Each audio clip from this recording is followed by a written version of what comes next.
Guys, in this video, I will show you how you can fix Google Chrome do not showing images. It's quite easy and straightforward, so let me show how. First of all, you just need to press three dots here and open up settings, right? Then you need to go to privacy and security. Then you need to go to site settings, then scroll down until you see content, and then you should see images. But if you don't see images, press on additional content settings and it should be here.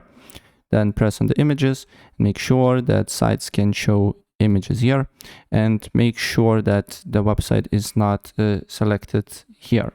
Because, for example, I can set up Google to do not show images when not allowed to show images selected Google, right?